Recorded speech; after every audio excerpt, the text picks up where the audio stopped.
다 같이 묵도하심으로 10월 둘째 주일 성령 강림은 21번째 주일 예배 하나님께 드리겠습니다. 묵도하십니다.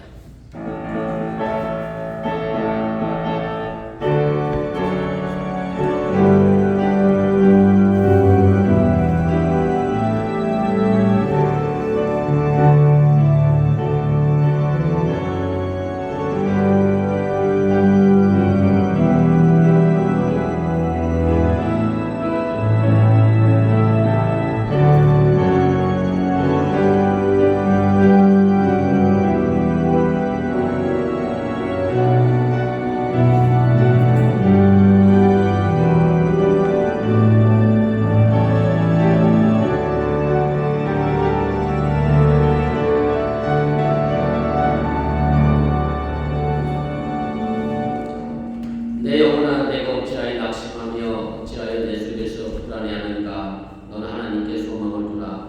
나는 그가 나타나 도우심으로 말미암아 내 하나님을 여전히 찬송하리로다. 아멘. 우리의 삶을 주관하시고 인도하시는 전능하신 아버지 하나님, 오늘 거룩한 주일을 맞이하여 주님 앞에 나와 예배합니다. 이 시간에 불안하고 떨리고 무서운 마음으로 왔다라고 하면 이 예배를 통하여 저들의 삶의 모습이 바뀌어지게 하시고 변화되게 해주시기 원하며 주님의 이름으로 인하여 기쁨이 넘쳐 돌아가는 그때 시간 되도록 축복하여 주시옵소서. 이제 예배를 시작하려고 합니다. 사탄과 이번을 틈타지 않게 하시고 주님께서만 홀로 영광받아 주시옵소서. 예수님의 이름으로 기도드렸사옵나이다. 아멘. 조금만 더 줄여주세요.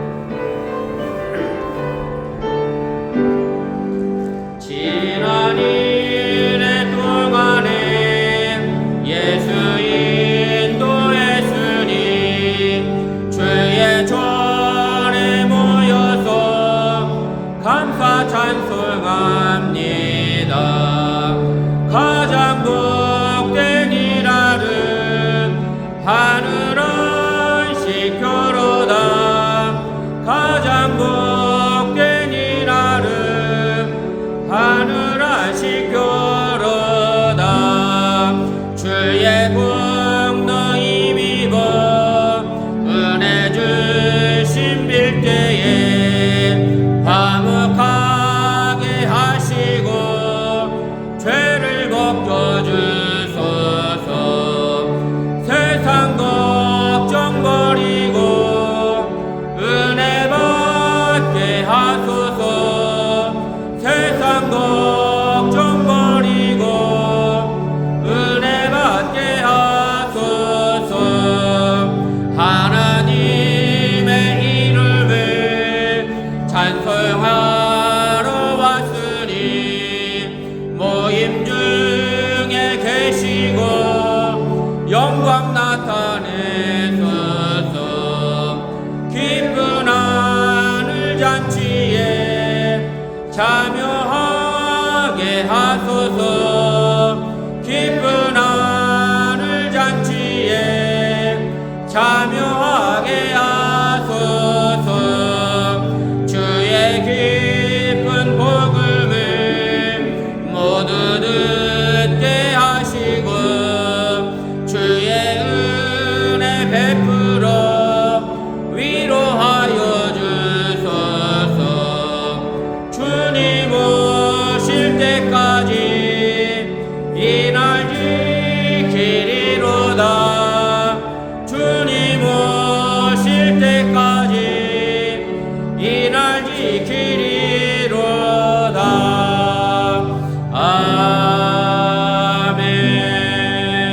아멘. 성시교독 77번 요한복음 3장을 교독합니다. 하나님의 세상을 이처럼 사랑하사 독생자를 주셨으니 이는 저를 믿는 자마다 멸망하지 않고 영생을 얻게 하려 하십니다. 하나님의 그 아들을 세상에 보내신 것은 세상을 심판하려 하심이 아니요 그로 말미암아 세상이 구원을 받게 하려 하심이라. 그를 믿는 자는 심판을 받지 아니하는 것이요 믿지 아니하는 자는 하나님의 독생자 이름을 믿지 아니하므로 벌써 심판을 받은 것입니다. 그 정죄는 이것이니 곧 빛이 세상에 왔으되 사람들이 자기의 길과 악함으로 빛보다 어둠을 더 사랑한 것입니다. 악을 행하는 자마다 빛을 미워하여 빛으로 오지 아니하나니 이는 그 행위가 드러날까 하며 진리를 따르는 자는 빛으로 오나니 이는 그 행위가 하나님 안에서 행한 것임을 나타내려 함이라 하셨습니다. 아멘. 전능하사 천지를 만드신 하나님 아버지를 내가 믿사오며 그 외아들 우리 주 예수 그리스도를 믿사오니 이는 성령을 잉태하사 동정녀 마리아에게 나시고 본디오 빌라도에게 고난을 받으사 십자가에 못 박혀 죽으시고 장사한 지 사흘 만에 죽은 자 가운데서 다시 살아나시며 하늘로서 전능하신 하나님 편 앉아 계시다가 저로서 다한 자와 죽은 자를 심판하러 오시리라. 성령을 믿사오며 거룩한 공예와 성도와 생교통하는 것과 죄를 사하여 죽은 것과 몸이 다 사는 것과 영원히 사는 것을 믿사옵나이다. 아멘.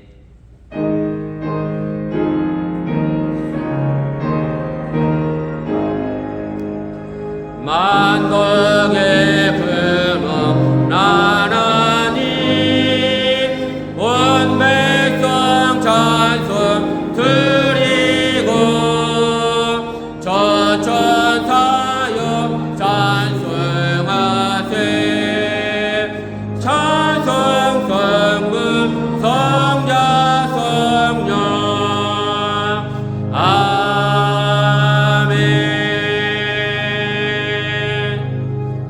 같이 자리에 앉아주시기를 바랍니다.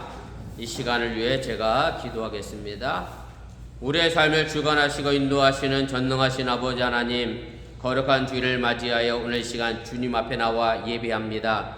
이 예배가 온전히 하나님께 영광이 되게 하여 주시고 또한 이 예배를 통하여 우리에게는 하나님의 평화와 기쁨의 시간이 되도록 인도하시고 함께하여 주시옵소서. 우리가 이때 살아가는 동안의 삶의 모습 속에 얼마나 내 삶의 인생에 하나님을 향한 기쁨의 삶을 살아가고 있는지를 우리가 다시 한번 돌이켜보게 해주시기 원하며 억지로 살아가고 뭔가에 의하여 끌려가는 삶이 아니라 나 스스로가 하나님에 의하여 자발적으로 움직여 살아가는 믿음의 삶 또한 복음의 삶을 살아가도록 인도하시고 함께하여 주시옵소서.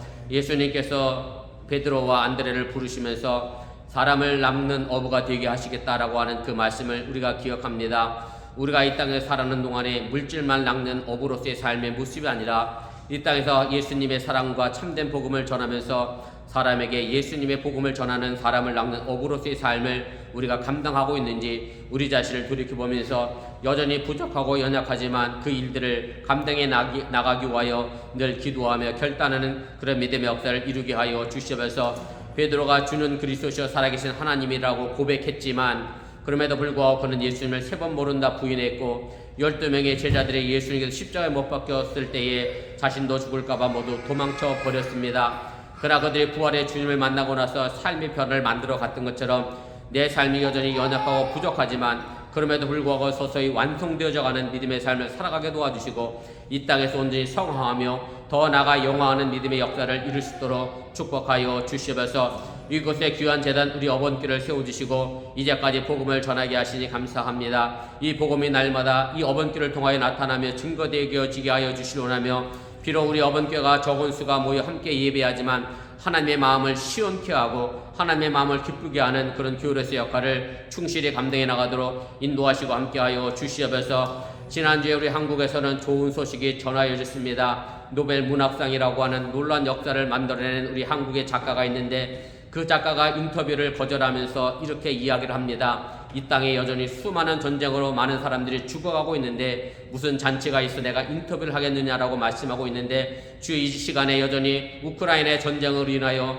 또한 가자지구의 전쟁으로 인하여 힘들어하고 피 흘려가는 많은 무고한 생명들을 기억하여 주시고 저들을 위하여 함께 기도하는 우리 어번교회가 되어지게 해주시기 원하며 내가 직접 그들에게 가서 무언가 돕지 못하고 나누지 못한다 할지라도 정말로 예수의 사랑의 마음을 가지고 측은지심할 수 있는 그런 믿음의 삶을 우리가 이 땅에서 또한 살아내도록 인도하시고 함께하여 주시옵소서. 이제 살아가는 우리 성도들의 가정과 삶의 터전을 기억하여 주시고 직장에서 일을 합니다. 부딪히고 여러 가지로 얽혀 설켜 있는 문제로 인하여 직장의 삶이 평탄치 않습니다. 그럼에도 불구하고 여전히 피스메이커로서 그 땅에 아버지의 평화를 만들어가는 우리 어번교회 성도들이 되어지게 해주시기 원하며 저들의 삶의 모습이 아브라함에게 부어주셨던 축복의 삶을 나타내며 보여주도록 인도하여 주시옵소서. 작게는 우리 가정에서 그 축복의 삶을 나타내 보이게 하여 주시고 넓게는 우리 어번교를 통하여 나타나며 증거되게 해주시고 또한 저들의 직장을 통하여 하나님의 역사를 만들어가는 작은 씨앗 믿음의 뿌리가 되도록 축복하시고 함께하여 주시옵소서.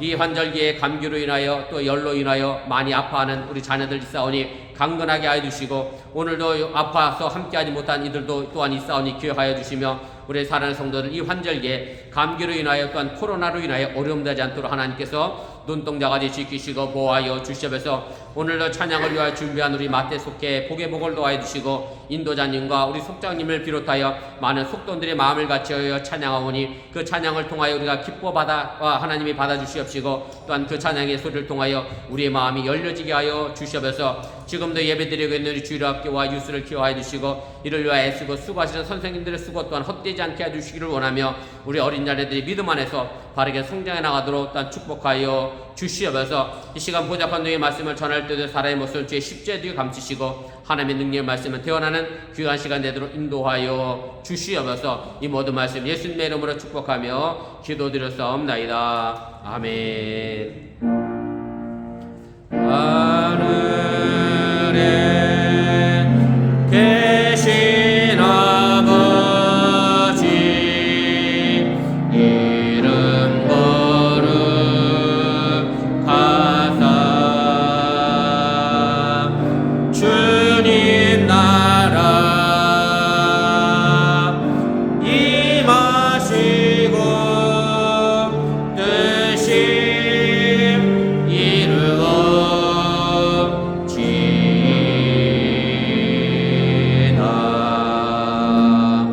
일용할 양식 주시고 우리들의 큰 죄 다 용서하옵시고 또 시험에 들게 마시고 악에서 구원하소서.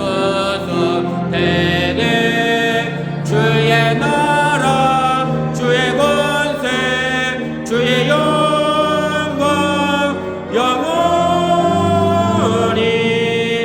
아멘.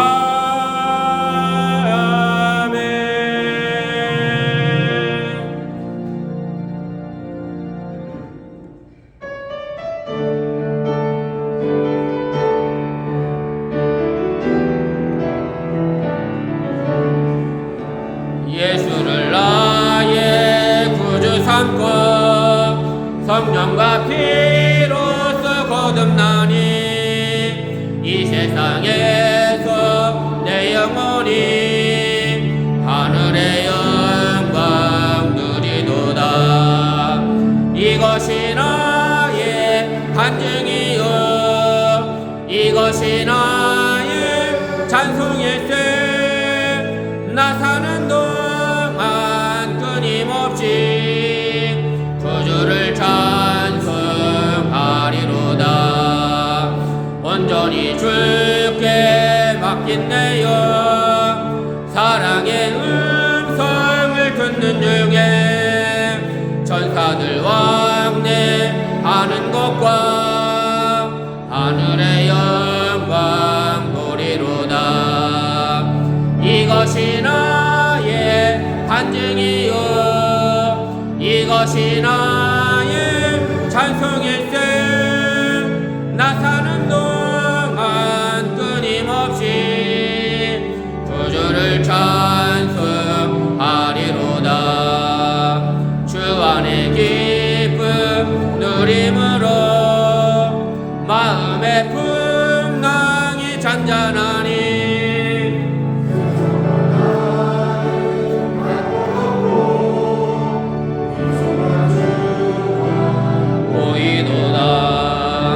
이것이 나의 간증이요 이것이 나의 찬송일세. 나 사는 동안 끊임없이 구주를 찬송하리로다.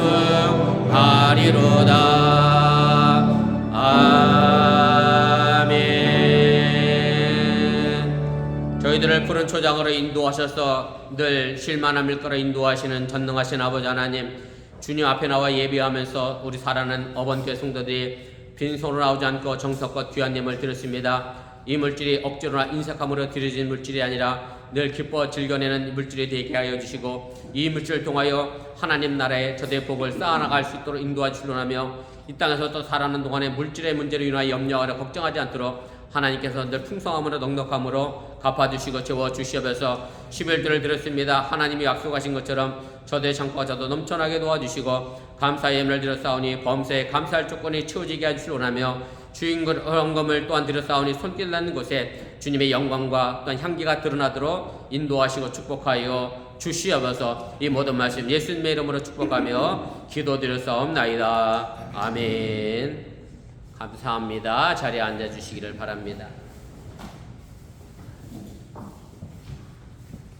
교회 소식 전합니다. 앞에 화면과 주보 보시고 차가 없으시길 바랍니다. 우리 주일성도 신앙의 기본인 거 기억하시고 예배 시간은 11시입니다. 미리 오셔서 기도로 준비하시고 찬양으로 준비하셔서 예배 시간에 참여해 주시면 고맙겠습니다. 광고 드렸던 것처럼 오늘 점심 식사 후에는 손괴 올려 있습니다. 최종적으로 야유예배 점검해 주시기를 바라고요. 각 선교회별로 또 속회별로 또 자신에게 맡겨진 책임 다 하셔서 다음 주 야유예배가 차질없도록 진행될 수 있도록 그렇게 해주시길 바랍니다. 광고 드렸던 것처럼 다음 주는 야유예배로 드리겠습니다. 저희가 늘 가던 최약클라팍 제일 꼭대기 파빌리온입니다. 제일 꼭대기로 오시면 되겠고요. 예배는 11시에 시작할 예정이고요. 미리 오셔서 준비해 주시면 고맙겠습니다.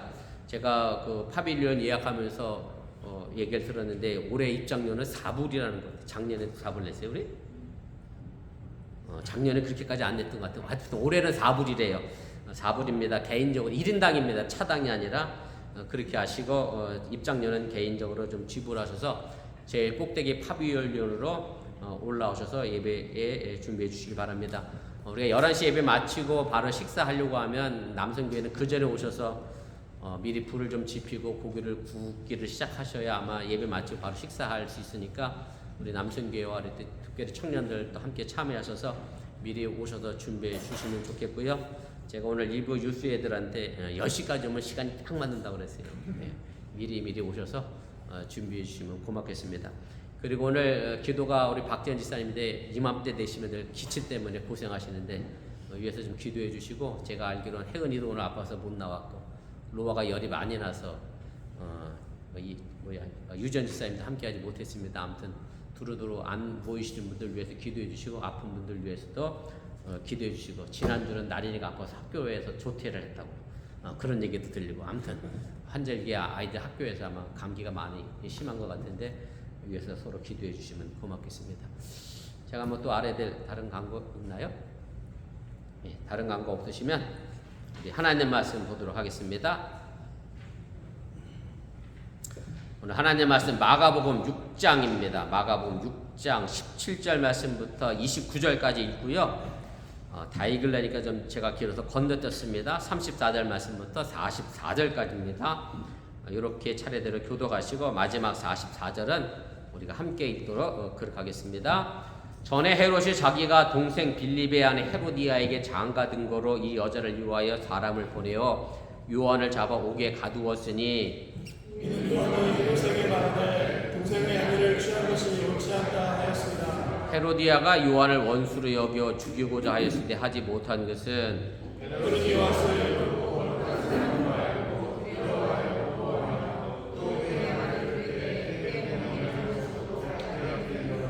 마침 기회가 좋은 날이 왔으니 곧 헤롯이 자기 생일에 대신들과 천부장들과 갈릴리 귀인들로 더불어 잔치할세 헤롯의 딸이 증인들과 춤을 추어 헤롯과 그와 함께하는 자들을 기쁘게 한지라.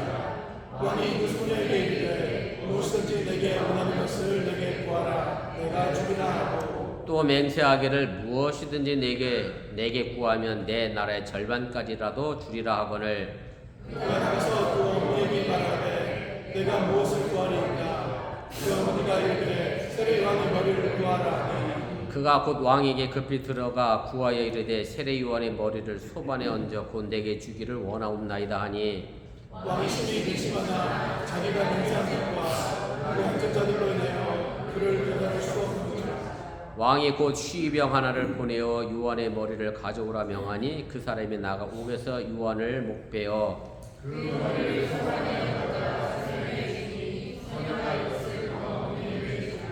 요한의 제자들이 듣고 와서 시체를 가져다가 장사하니라. 예수께서 나오사 우리를 보시고 그 목자 없으면 양같은 인하여 불쌍히 여기사 이에 여러 가지로 가르치시더라. 때가 저물어 가매 제자들이 예수께 나와 여짜오되 이것은 빈들이요 날도 저물어 가니 무리를 보내어 두루 촌과 마을로 가서 무엇을 사 먹게 하옵소서. 대답하여 이르시되 너희가 먹을 것을 주라 하시니 여짜오되 우리가 가서 200데나리온의 떡을 사다 먹이리이까.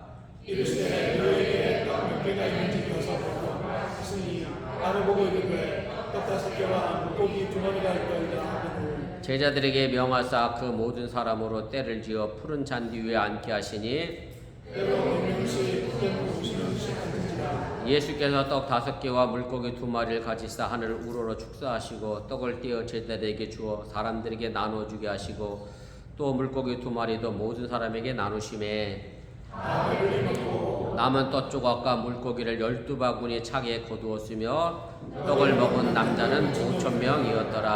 아멘. 이 시간 마태 속기에 특별 찬양이 있겠습니다. 지휘자 없어서 가운데에서 찍으셔도 돼요. 성가대는 지휘자 때문에 가려서 각도 그렇게 자꾸 말씀드릴 거고.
귀한 찬양에 진심으로 감사를 드립니다.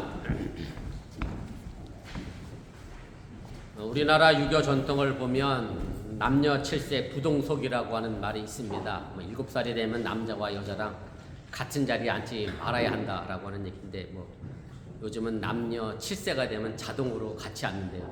남녀 7세, 지남철이라는 얘기도 있습니다만은, 아무튼 그렇게 남자와 여자를 엄격하게 구별하다 보니 지금이야 거의 대부분의 여러분들의 가정이 남자와 여자가 같이 밥을 먹습니다만은, 한국에서는 여전히 종갓집이라고 하는 곳에 가면 남자와 여자가 따로, 어른과 아이가 따로 이렇게 밥을 먹는 그런 가정도 있음을 우리가 보게 됩니다.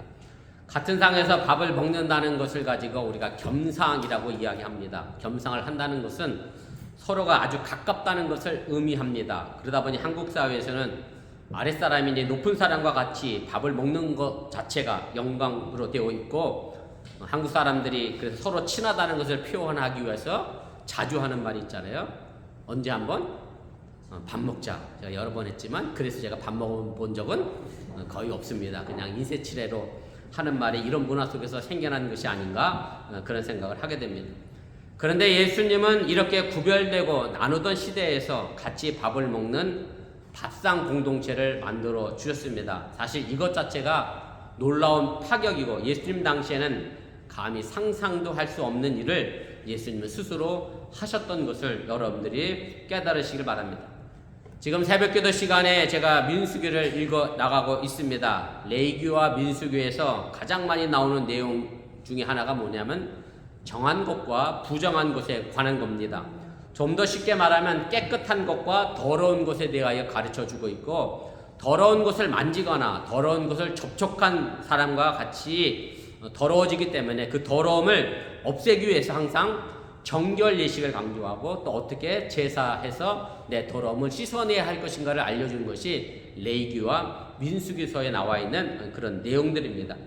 이것은 예수님 당시에도 마찬가지였고, 여러분들이 요한복음 2장에 보면 예수님이 가나에서 물로 포도주를 만드신 사건이 있는데, 거기에 쓰였던 물 항아리 6개가 등장을 합니다. 그 물 항아리 6개가 용도가 뭐였느냐면 바로 정결 예식을 위하여 사용된 물 항아리였습니다. 밖에서 묻어 갖고 왔던 부정한 것을 집안에 들어가기 전에 그 물 항아리를 통해서 손을 씻고 발을 씻고 깨끗하게 하고 한 다음에 들어가는 정결 예식을 위하여 그 물 항아리가 집집마다 그렇게 놓여져 있었던 것이 유대 사회의 모습입니다.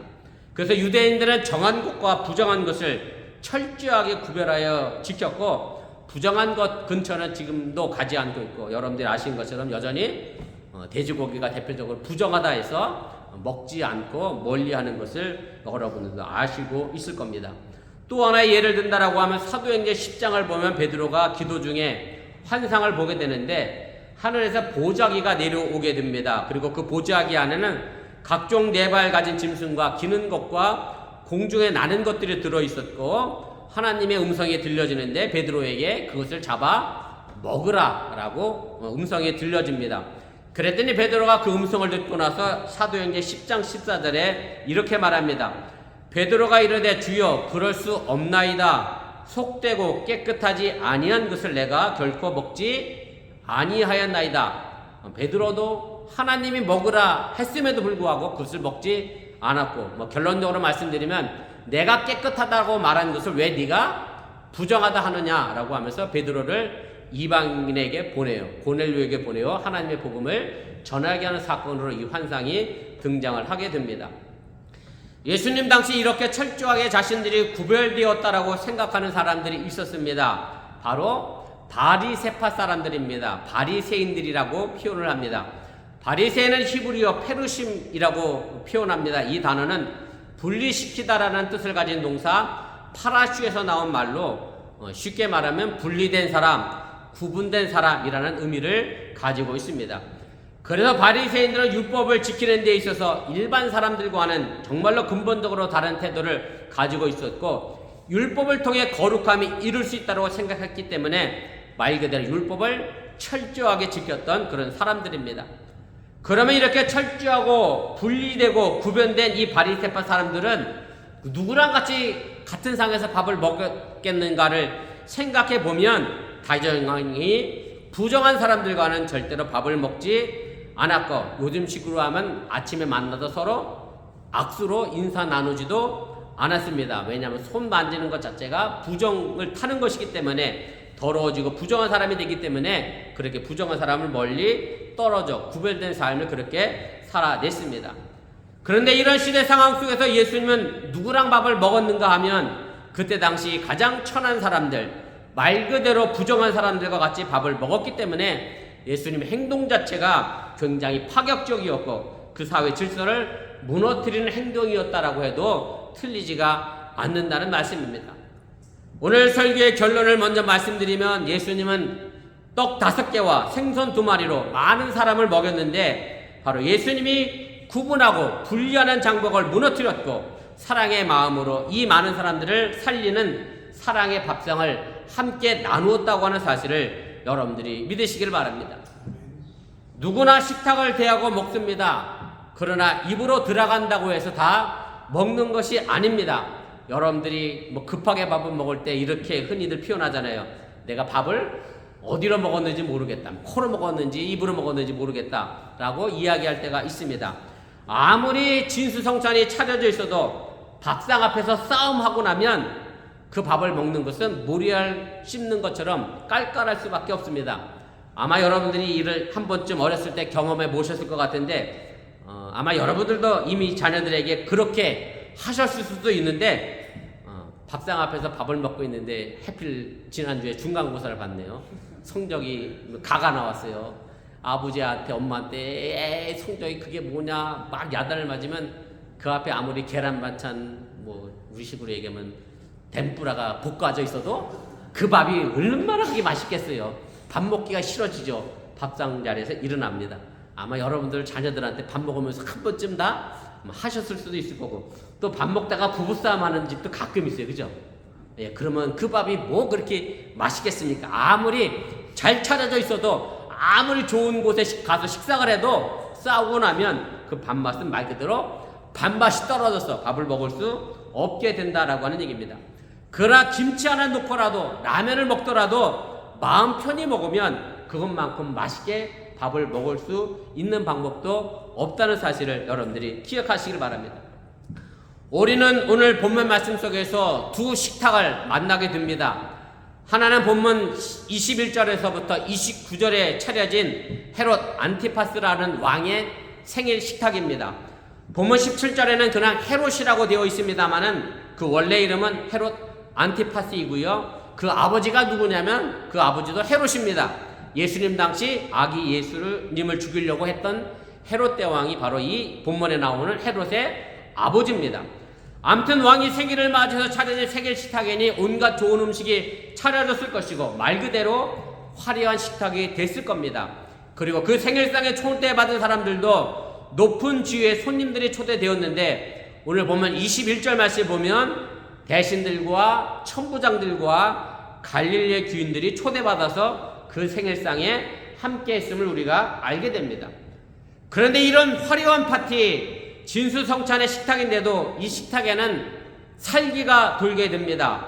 이 잔치 중에 한 어린 소녀가 나와 춤을 춥니다. 사람들에게 아주 매혹적인 춤을 춰서 선을 보이게 되는데 많은 손님들이 기뻐합니다. 이 어린 소녀는 헤롯 안티파스의 부인이었던 헤로디아의 딸이었다라고 오늘 본문은 전합니다.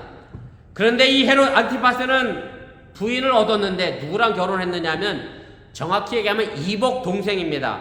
이복 동생 빌립의 아내와 결혼을 했습니다. 쉽게 말하면 제수씨와 결혼한 거예요. 본문 17절에 이 이야기를 하고 되고, 이런 부정한 근친상간에 대해서 당시에 예언자였던 세례 요한이 가만히 있지 않고 이 사건에 대하여 바른 말을 하게 됩니다. 본문 18절인데, 이는 요한이 헤롯에게 말하되 동생의 아내를 취하는 것이 옳지 않다 하였습니다. 그래서 헤롯은 세례 요한이 이 말을 했기 때문에 요한을 잡아다가 옥에 가두었다라고 본문 17절은 그렇게 시작을 하게 됩니다. 사실 헤롯은 세례 요한을 옥에 가두고 싶지는 않았고 세례 요한을 죽이고도 싶은 마음이 없었습니다. 본문 19절과 20절에서 말하는 것처럼 헤롯도 다른 이스라엘 백성들처럼 요한을 의롭고 거룩한 사람으로 알았고 그에게 두려움을 가졌고 오히려 그를 보호하고 싶었습니다. 그리고 세례요한의 말에 대해서도 자신이 고민하였지만 그 말이 결코 틀리지 않았기 때문에 오늘 본문에 보면 아주 그 말을 달게 들었다라고 표현을 합니다. 본문 20절입니다. 헤롯이 요한을 의롭고 거룩한 사람으로 알고 두려워하여 보호하며 또 그의 말을 들을 때 크게 번민을 하면서도 달갑게 들으미러라. 그럼에도 헤롯이 요한을 옥에 가둔 것은 순전히 그의 부인 헤로디아 때문입니다. 본문 17절에 보면 헤롯은 이 여자를 위하여 요한을 옥에 가두었다라 말하고 있고 헤로디아는 권력의 욕심을 가진 사람이었기 때문에 자신의 결혼이 잘못됐다라고 바른 말을 하는 세례 요한을 원수로 여겨 죽이려고 했지만 그러나 헤롯은 그녀의 소원대로 죽이기까지는 할 수 없어서 옥에 가두어 두었던 상황이 오늘 본문의 말씀입니다. 그런데 보면 21절에 말하는 것처럼 세례 요한을 죽일 기회가 찾아오게 됩니다. 그날이 바로 헤롯 왕의 생일이었습니다. 헤로디아는 자신의 딸을 지켜서 매혹적인 춤을 추어서 생일 파티에 온 사람들을 기쁘게 했습니다. 그러자 헤롯이 너무나 기분이 좋아 왕의 권력을 가지고 호기를 부릅니다. 네가 소원을 말하면 내가 뭐든지 들어주겠다. 네가 내 나라의 절반을 달라고 해도 내가 내 나라의 절반을 주겠다라고 하면서 뭘 원하는지 이야기하라고 합니다. 그랬더니 이 딸이 그의 어머니 헤로디아에게 쪼로로 달려가서 어머니에게 내가 무엇을 구하면 좋겠느냐라고 묻자 헤로디아는 이 어린 딸을 이렇게 사주를 합니다. 정말로 어린아이로서는 차마 입에 담을 수 없는 엄청난 말을 본문 25절에 하게 됩니다. 세례 요한의 머리를 소반에 담아 곧 내게 주기를 원하옵나이다. 여러분들 한번 상상해 보시길 바랍니다. 사람의 머리를 접시에 담아 생일상 잔치자리에 가져오면 그 생일상의 분위기는 어떠하겠습니까? 바로 죽여서 목을 잘라왔으니 그 목에서는 여전히 피가 철철 흐를 것이고 그것을 사람이 먹는 접시에 담아 갖고 오는 그 생일상의 잔치자리가 과연 어떠할지 우리가 짐작이 가게 됩니다. 이렇게 해서 세례 요한은 헤롯에 의하여 순교를 당하게 됩니다. 즐겁게 나누고 먹어야 할 그릇에 세례 요한의 머리가 담아 식탁에 오릅니다. 헤롯은 자신이 태어난 날을 기념하는 생명을 시작하는 그 기념하는 식탁에서 사람을 죽이고 그것도 둘도 없는 의인을 죽이는 일을 저질렀다는 말씀입니다. 헤롯은 자신이 태어난 삶을 시작하는 기념하는 그날에 다른 사람을 죽인 것인데 헤롯의 생애 식탁은 살림의 식탁이 아니라 죽음의 식탁이 되어버렸다는 그런 사실입니다. 이것이 사실 오래전 예수님 당시 이야기만은 아닙니다. 우리의 식탁은 어떤 식탁일지 여러분들 스스로가 생각해 보시길 바랍니다. 상을 차려 놓았습니다. 함께 밥을 먹습니다. 함께 모여 남의 험담이나 하고 원망과 불평이나 하고 시기나 하고 다툼이나 하고 싸움만 하고 서로에게 잘못을 했다라고 지적하는 말이 오고 가는 자리라고 하면 그것이 아무리 좋은 궁궐 같은 집이라 할지라도 아무리 잘 차진 음식이라 할지라도 그것은 죽음의 식탁이 될 수밖에 없다고 하는 사실을 여러분들이 잊지 마시길 바랍니다. 그런데 여기 또 하나의 다른 식탁에 이어 등장합니다. 본문 35절 이하에서 말하는 식탁입니다. 그것은 궁궐이 아니라 본문 35절이 말하는 것처럼 빈들입니다. 아무것도 없는 광야에서 이 식탁은 펼쳐지게 됩니다. 우리가 성경을 읽으면서 꼭 기억해야 할 것은 성경은 그 시대의 역사를 반영하고 있다는 사실입니다. 그래서 지금의 현실을 가지고 2000년 전에 혹은 더 오래된 3000년 전의 성경을 읽으면 도저히 이해가 안 되는 부분들도 많이 있음을 알게 됩니다. 그래서 우리는 성경의 역사적 배경을 생각하면서 그 성경을 읽어야 그 성경이 뭘 전하는지 그 의미를 제대로 알 수 있다는 얘기입니다. 예수님이 복음을 전할 때 2000년 전에 일반적인 사람들은 어떤 생활을 했을까? 여러분들이 생각해 봐야 합니다. 이 광야의 식탁을 제대로 이해하려고 하면 2000년 전에 예수님 당시의 일반 사람들의 생활상을 우리가 알아야 한다는 말씀입니다. 예수님이 살던 당시에 로마가 이스라엘을 지배하고 있었고 많은 세금으로 인하여 일반 사람들은 하루 세끼 먹고 살기도 아주 바빴던 시절입니다.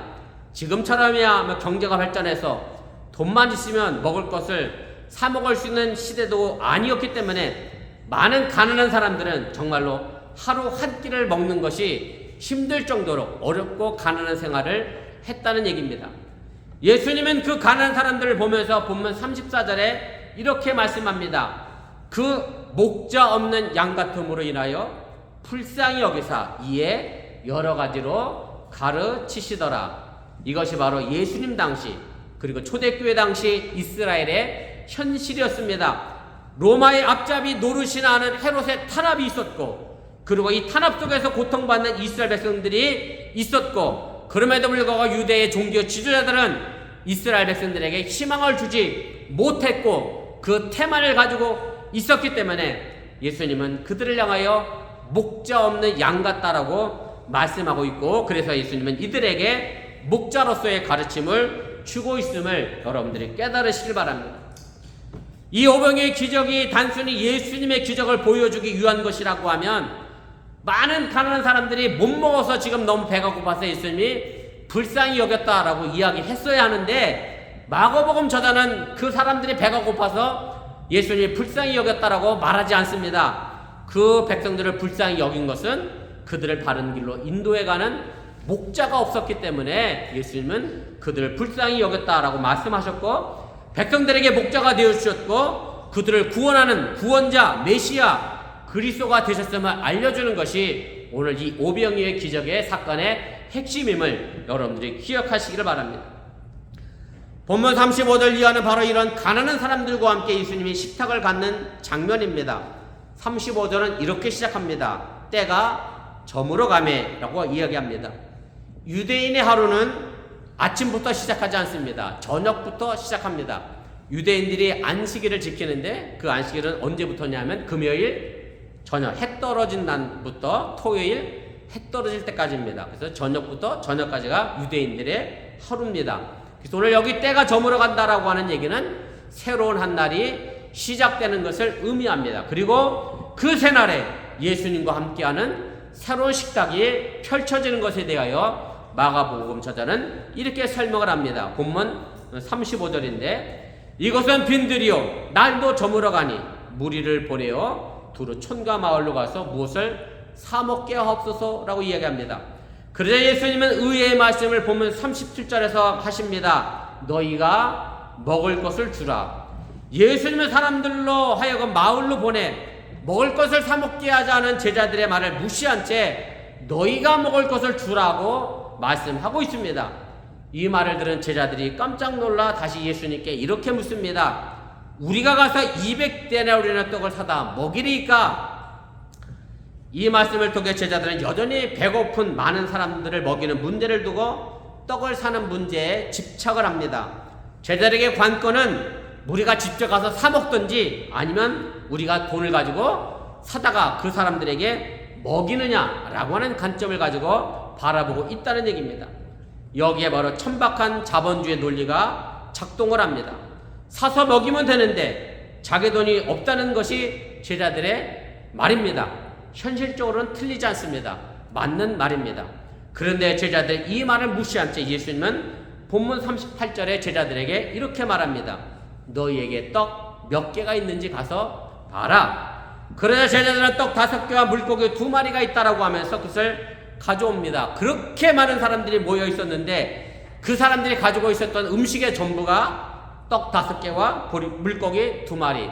다른 복음서에 보면 이것은 한 어린아이의 식사였다라고 이야기합니다. 작은 아이가 먹을 정도의 양에 불과한, 정말로 도저히 그 많은 가난한 사람들을 먹일 방법이 없는 아주 극히 작은 양의 먹을거리를 제자들이 가져오게 됩니다.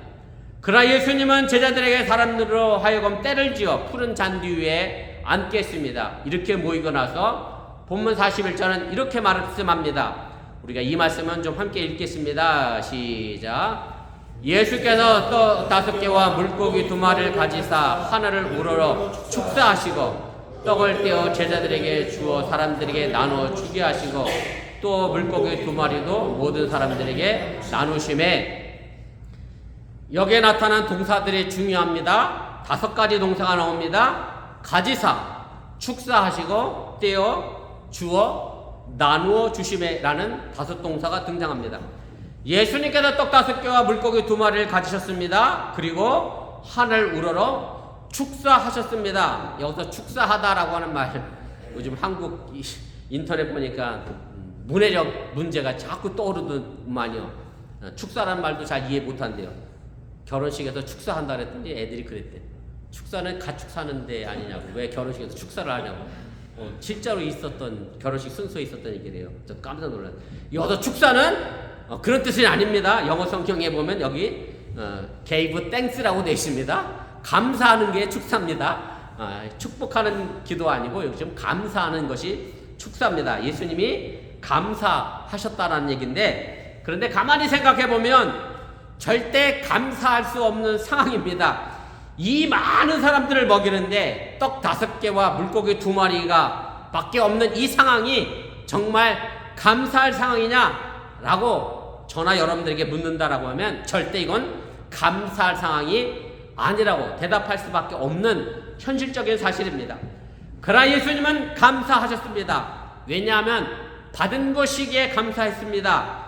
받은 것이기에 은혜였기 때문에 예수님은 감사했습니다. 그러기에 감사한 것이고 그 감사가 있기에 제자들에게 줄 수 있었다라고 하는 사실을 여러분들이 잊지 마시기 바랍니다. 철없는 자식은 부모에게 받는 것에 익숙합니다. 뭔가 줄 모릅니다. 받은 것을 제 것인 양 자기 것처럼 여기며 삽니다. 받은 것에 익숙한 사람은 받은 것이 은혜인 줄 모르고 당연히 제 것으로 여기고 다른 사람에게 줄 줄도 모르는 사람이 됩니다. 우리 현규가 애틀란타에 있어서 우리 집사람이 가끔 집에 내려올 때 둘로스에 뭐 세일한다고 뭘 사갖고 내려오라 그래요. 그러면 현규가 심부름도 잘해 막 사갖고 내려와. 그러면 그 생활 음식은 누가 먹을 거예요? 저랑 우리 집사람이 먹을 거잖아. 세일하니까 사갖고 오라 그래서 식료비를 지불합니다. 그러면 우리 아들이 다시 또 제게 보냅니다. 처음에는 자식이 괜찮은데 기특한데 이런 생각이 들더라고. 아빠 엄마 이 정도는 내가 사줄 수 있어. 처음에는 돈 주면 그냥 낼름 받아먹던 아들이 이제 컸다고 이 정도는 내가 엄마 아빠를 해줄 수 있어 하면서 식료품을 사고 저번에 우리 집사람 약을 사갖고 내려오라 했더니 제가 약값을 또 보내줬어요. 벤모로. 근데 바로 또 왔어. 이 정도는 내가 엄마를 위해 약을 사줄 수 있다고. 크면 철없는 자식은 받아먹지만 철 있는 자식은 부모를 생각하고 나눌 수 있는 삶이 살아가게 됩니다. 그런데 사실은 이것은 부모 자식 간의 문제가 아니라 우리의 삶의 모습도 좀 여러분들이 살펴보시길 바랍니다. 나도 받은 것 있으면서도 불구하고 나눌 줄 모르고 감사할 줄 모르고 살고 있지는 않는가 여러분들이 생각해 보시길 바랍니다. 사실 우리가 가진 것은 모두 받은 겁니다. 우리에게 저절로 생겨나는 것은 없습니다. 물론 여러분들이 열심히 일을 해서 월급을 받았고 그 월급을 가지고 돈을 주고 물건을 샀습니다. 요즘 말로 하면 내돈내산이라고 말할 수 있습니다. 그러나 내돈내산도 그 누군가가 수고해서 내게 그 물건이 왔기 때문에 분명히 받은 것입니다. 받은 것에 대하여 감사로 나눌 수 있어야 한다라고 하는 얘기입니다. 예수님은 제자들에게 주고 그 받은 것을 다시 사람들에게 주고 그렇게 받고 그렇게 나누고 나누는 역사 속에서 풍요의 오병이의 기적이 일어났다고 하는 사실을 여러분들이 믿으시기를 바랍니다. 본문 41절에서 예수님이 떡을 떼어 제자들에게 주었다는 말이 나옵니다. 여기에 주었다라고 하는 히라보 에디두라고 하는 말은 미완료 동사입니다. 아직 완성되지 않은 동사입니다. 계속해서 미완료 동사로 남아있습니다. 미완료 동사가 완성되려고 하면 반복되어져야 합니다. 앞으로 계속 되어져야 완료가 되는 동사가 됩니다. 예수님께서 제자들에게 나는 그 나눔의 역사가 교회를 통하여 계속 되어져야 그것이 완료 동사로 바뀌게 되어진다고 하는 사실을 여러분들이 깨달으시길 바랍니다.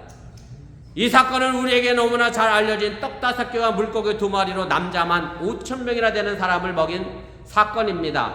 감사의 나눔이 기적을 이룬 것을 여러분들이 기억하시길 바랍니다. 오늘날 세계적으로도 빈부의 격차는 아주 극심해져 갑니다. 아프리카와 아시아 일부 국가에서는 하루 3만 명의 아이들이 굶어 병들어 죽어갑니다. 오늘 아침 뉴스에도 기후변화로 인하여 방글라데시가 홍수로 쑥대밭이 환경 뉴스가 제가 보고 나왔는데 어느 한쪽에서는 너무 잘 먹어서 토하는 약을 만들어 먹기도 하고 살 빠지는 약을 만들어 먹는 나라도 있는데 어느 한편으로는 굶어 죽어가는 나라가 있습니다. 요즘 넷플릭스에서 혹시 보셨는지 모르겠습니다만은 흑백 요리사라고 하는 뭐 계급 요리 전쟁인가요? 뭐 이런 프로가 인기가 있습니다. 심사위원으로 나온 사람이 우리나라 최초의 미슐랭 3스타 식당을 운영하던 사람입니다. 이 요리사가 샌프란시스코에 모스라는 식당을 열었었고 서울에다가 CJ의 협찬과 동업해서 한국에도 모스라는 식당을 오픈했습니다. 어떤 유튜버가 궁금해서 그 식당에 가봤습니다. 저도 우연히 그 유튜브를 봤는데 지금은 못 닫았구나. 다른 걸 뭐 모스를 다시 개업하기 위해서 준비 중이라는데 1인당 식사 비용이 얼마냐면 37만 원입니다.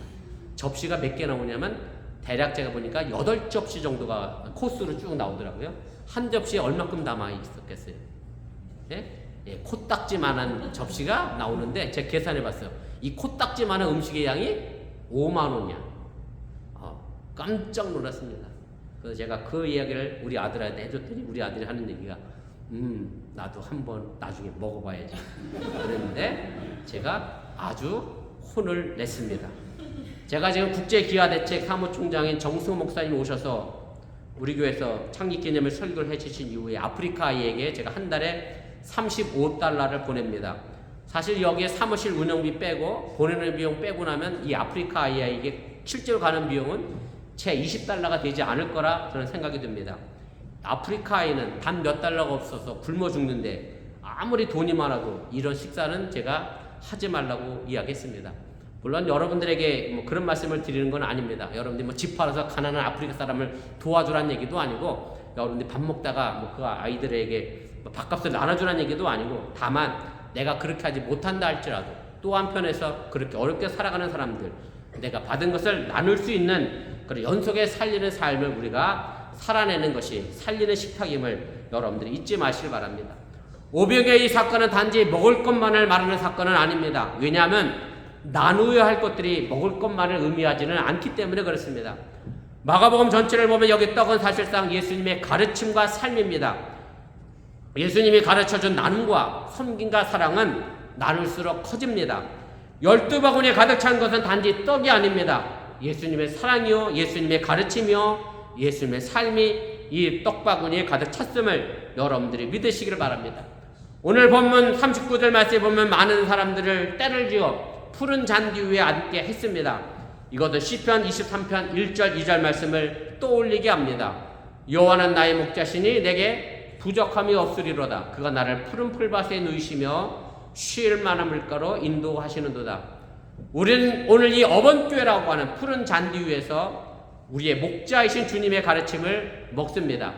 예수님의 말씀을 먹는 그 가르침의 식탁은 생명의 식탁입니다. 우리 어번교회가 비록 떡 5개와 물고기 2마리 같이 작은 교회입니다. 그리고 작은 교인들입니다. 그러나 이것을 가지고 감사하고 나누고 나누어주면 우리 어번교회가 생명의 식탁 살림의 식탁을 만들어내는 교회임을 여러분들이 믿으시고 그 풍성함을 나누는 우리 어번교회가 될 수 있기를 주님의 이름으로 간절히 축원을 드립니다. 기도하겠습니다. 말씀을 기억하며 우리 1분여 정도 기도하겠습니다. 제가 오늘 설교 제목을 살리는 식탁으로 라고 정했습니다. 사실은 죽음의 식탁에서 살리는 식탁으로 이렇게 말씀을 정했는데 주보에 기입할 공간이 적어서 제가 살리는 식탁으로만 이렇게 적어놨습니다. 내 삶의 식탁은 어떤 식탁인지 여러분들이 한번 생각해 보시길 바랍니다. 가족과 같이 밥을 먹습니다. 또 직장에서 동료들과 같이 밥을 먹습니다. 사랑하는 사람들과 같이 밥을 먹습니다. 같이 밥을 먹는 그 자리가 남을 욕하고 헐뜯고 원망하고 시기하고 질투하는 자리라고 하면 그 식탁은 아무리 좋은 음식을 먹었다 할지라도 죽이는 식탁이 될 수밖에 없습니다. 헤로당의 생일 식탁은 순교자 세례 요한을 만들었습니다. 우리는 과연 죽음의 식탁을 만들고 있지는 않는지 우리 자신을 돌아보면서 오늘 떡 5개와 물고기 2마리를 가지고 빈들에서 예수님께서 파격적으로 부정한 사람들과 함께 식사를 나누며 그들을 사랑으로 품 안아주셨던 것처럼 우리가 나누고 구별하고 가르고 그렇게 구별짓는 시대 속에서 사랑을 가지고 품고 나누고 함께 나누는 그런 살리는 식탁이 될 수 있기를 바랍니다. 어찌 보면 우리 어번교회가 떡 5개와 물고기 2마리처럼 많은 사람들에 비하면 너무나 적은 교회고 너무나 적은 교인입니다. 그럼에도 불구하고 우리가 서로 감사하고 나누고 나누어주면 우리를 통하여 풍성한 삶의 열매를 거둬낼 수 있다는 사실을 기억하며 여러분들의 삶이 살리는 식탁으로 변해갈 수 있기를 주님의 이름으로 축복합니다. 잠깐 기도하겠습니다. 사랑의 하나님, 오늘 시간에 부족한 중에 잠시 말씀을 전했습니다. 행여 잘못 전한 것이 있으면 주여 아버지 하나님, 저들 마음과 생각을 사라지게 도와주시고 하나님의 구원의 말씀만 저들 마음속 깊은 곳에 자리 잡아 하나님의 역사를 만들어 나갈 수 있도록 도와주시를 주여 아버지 하나님 간절히 기도하고 합니다. 오늘도 우리에게 주어진 삶의 길들이 어떤 길을 걸어가고 있는지 다시 한번 생각하게 도와주시고 하나님의 나라와 생명의 역사 속에서 우리의 삶의 길들이 어떻게 펼쳐지고 나갈 것인가 믿음의 삶의 역사를 만들어갈 수 있도록 인도와주시를 주여 아버지 하나님 간절히 기도하고 원합니다. 오늘도 내게 주어진 삶의 길들이 있어 그 길 따라 나가 하나님의 복음의 역사를 만들어가게 도와주시고 하나님의 나라와 생명의 삶의 길들이 또 어떻게 펼쳐지고 나갈 것인가를 기억하며 정말 우리 어머니께가 물고기 2마리와 보리수 5개로 5,000명 이상을 먹어내는 믿음의 교회로서의 풍성함을 나눌 수 있는 그런 교회가 될 수 있도록 인도와주시기를 주 아버지 하나님 간절히 기도하고 합니다. 우리가 날마다 먹는 식탁은 과연 어떤 식탁인지 다시 한번 기억하게 도와주시고 그 식탁의 삶의 모습 속에 하나님의 역사와 믿음의 삶의 길들을 어떻게 나누며 살아갈 것인가 다시 한번 생각해보며 그렇게 하나님의 영광을 드러낼 수 있는 살리는 식탁으로 내 삶을 우리가 살아내도록 인도하시고 함께하여 주시옵소서. 믿습니다. 하나님 도와주시옵소서. 사랑의 하나님 고맙습니다. 우리가 함께 말씀을 나누었습니다. 헤로드 왕의 생일잔치는 풍성하고 화려하고 아름다운 궁궐에서 펼쳐졌지만 세례 요한을 순교자로 만드는 식탁이 되어버렸습니다.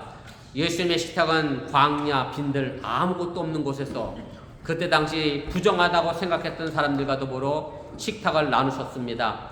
우리가 그 식탁을 따라 살게 하여 주시고 행여 내가 매일 먹는 가족과의 식탁과 직장의 동료의 식탁과 살아나는 사람의 식탁이 죽이는 식탁이 아닌 살리는 식탁으로 나가는 믿음의 역사를 만들어가게 하여 주시옵소서. 이 모든 말씀 예수님의 이름으로 기도드렸사옵나이다. 아멘. 우리 다같이 일어나서 찬송가 314장 우리 찬송하시고 축도로 축복송으로 예배 마치겠습니다.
부활하셔서 우리에게 생명이 되신 예수님의 은혜와 독생자 예수를 아낌없이 보내신 하나님의 놀라우신 사랑과 성령님의 교통하시고 감동감하심의 역사가 매일같이 대하는 식탁을 살렘의 식탁으로 바꾸어가는 우리 어번교회 성도들 위해 이제부터 영원토록 함께 하시기를 간절히 축원하옵나이다. 아멘. 주신 하나님, 주신 하나님, 참 좋으신 나의 하나님, 우리의 예배를 받으신 하나님, 참 좋으신 나의 하나님, 한없는 축복을 우리에게 주시는 참 좋으신 나의 하나님.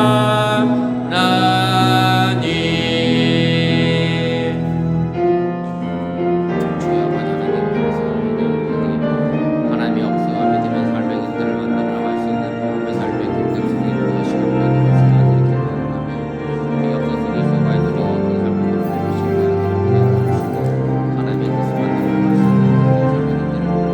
있는 삶의 길들을 주시옵소서. 오늘로 이 일이 우리에게 주는 삶의 길들을 내 삶 속에 하나님의 역사를 만들어 나갈 수 있는 그런 복음의 삶의 길들을 간절히 기도하시고 축복하시고 함께하여